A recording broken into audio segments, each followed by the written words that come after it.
Assalamualaikum warahmatullahi wabarakatuh. Perkenalkan, nama saya Siti Masito dari kelas MA22C03.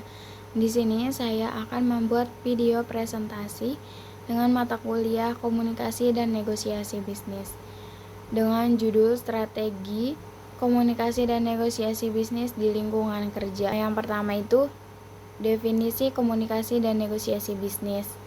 Jadi komunikasi bisnis ini yaitu merupakan bagian yang sangat penting dalam operasional sehari-hari sebuah organisasi atau perusahaan. Komunikasi ini mencakup proses penyampaian pesan secara lisan, tertulis, atau visual yang bertujuan untuk mencapai pemahaman dan kesepahaman di antara para pelaku bisnis. Komunikasi yang efektif memungkinkan pengambilan keputusan yang tepat, kerjasama tim yang solid, serta penyampaian informasi yang akurat. Jadi negosiasi bisnis ini merupakan bentuk komunikasi dua arah yang terjadi ketika dua pihak atau lebih mencoba untuk mencapai kesepakatan. Negosiasi bukan hanya terjadi dalam transaksi penjualan, tetapi juga dalam kerjasama divisi, penentuan tenggat waktu proyek, hingga penyelesaian konflik internal maupun eksternal. Jadi manfaat komunikasi dan negosiasi bisnis ini yaitu menjaga hubungan profesional yang harmonis, lalu meningkatkan efisiensi operasional, lalu menyelesaikan konflik dengan pendekatan solusi, dan yang terakhir mendorong tercapainya tujuan organisasi. Lalu ada unsur-unsur komunikasi di tempat kerja.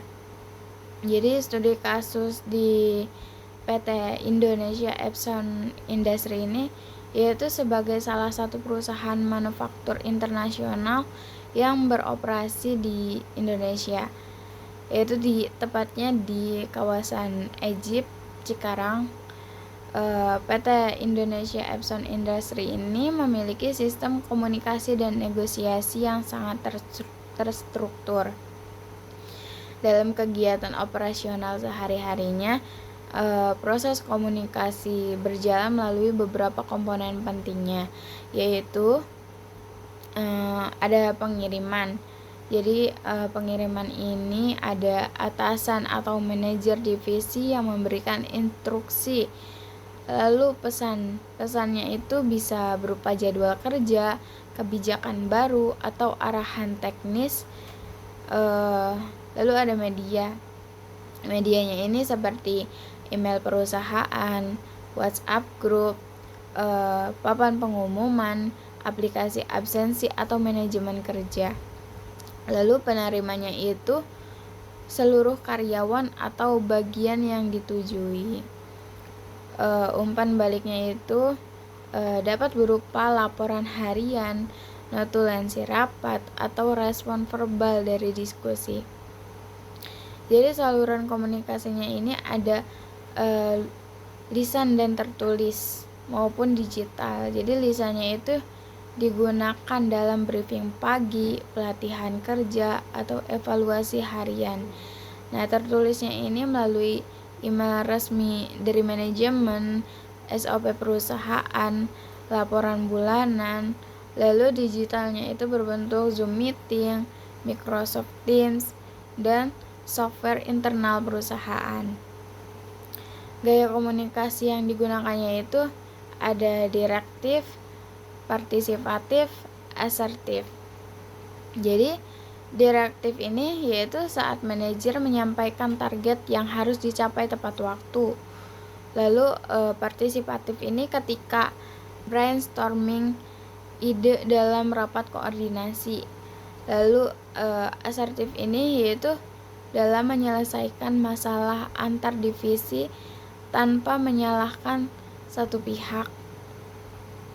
Komunikasi di lingkungan kerjanya menjadi kunci keberhasilan tim dalam menyelesaikan tugas, meningkatkan semangat kerja, dan menciptakan budaya kerja yang sehat. Lalu ada contoh komunikasi atau negosiasi yang nyata.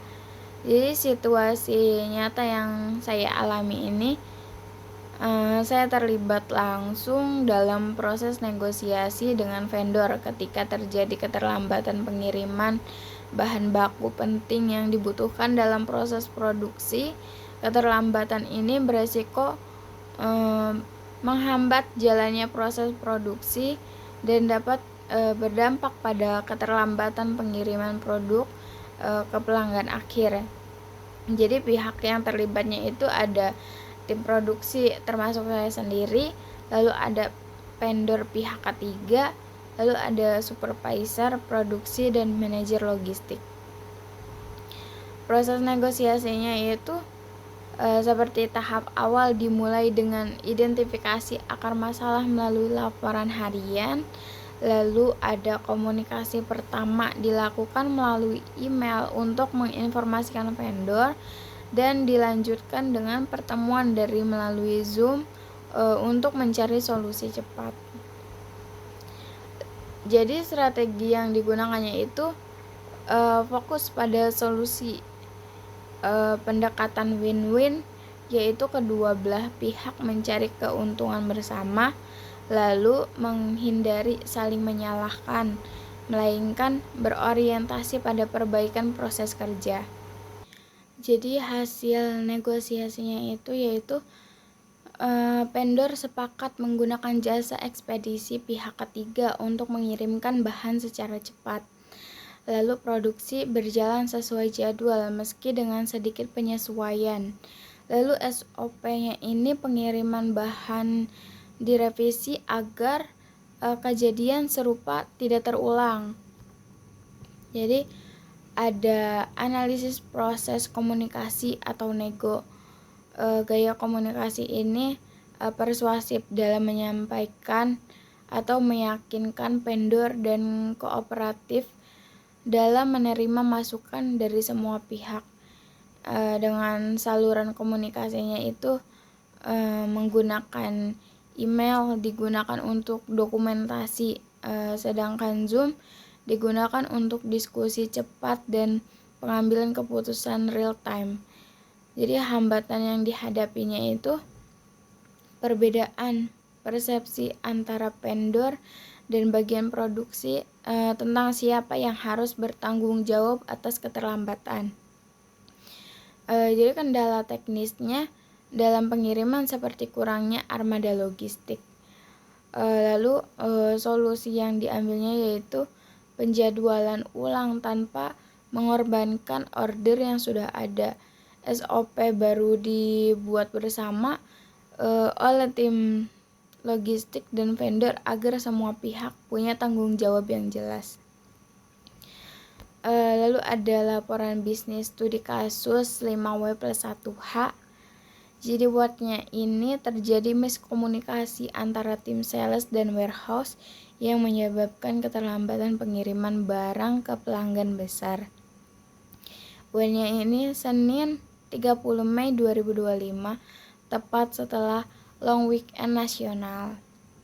Buatnya ini gudang pusat PT Epson dan kantor pemasaran. Bu-nya ini tim sales bertugas menerima dan memproses pesanan. Tim warehouse bertugas menyiapkan dan pengiriman pesan. Lalu pelanggan yang mengeluhkan keterlambatan pengiriman. Y-nya ini ketidaksepahaman terkait hari kerja dan jadwal pengiriman setelah libur. Penjaga menyebabkan warehouse tidak melakukan pengiriman tepat waktu. Sales menganggap pengiriman tepat dilakukan, sementara warehouse menunggu konfirmasi lanjutan. How-nya ini masalah ditemukan dari laporan pengaduan pelanggan. Rapat klarifikasi dilakukan antara kedua divisi dan manajer. Lalu permintaan maaf resmi dikirimkan ke pelanggan. Lalu solusi jangka pendeknya itu pengiriman segera dilakukan dan diskon diberikan sebagai kompensasi. Solusi jangka panjangnya yaitu SOP baru dibuat untuk setiap jadwal libur nasional, termasuk sistem konfirmasi email internal.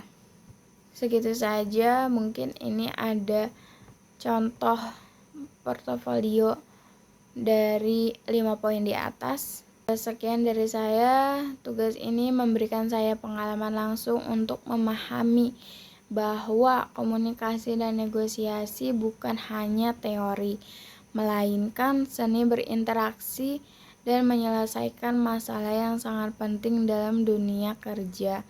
Harapan saya praktik ini bisa terus diasah dan dikembangkan agar menjadi bekal karir ke depannya.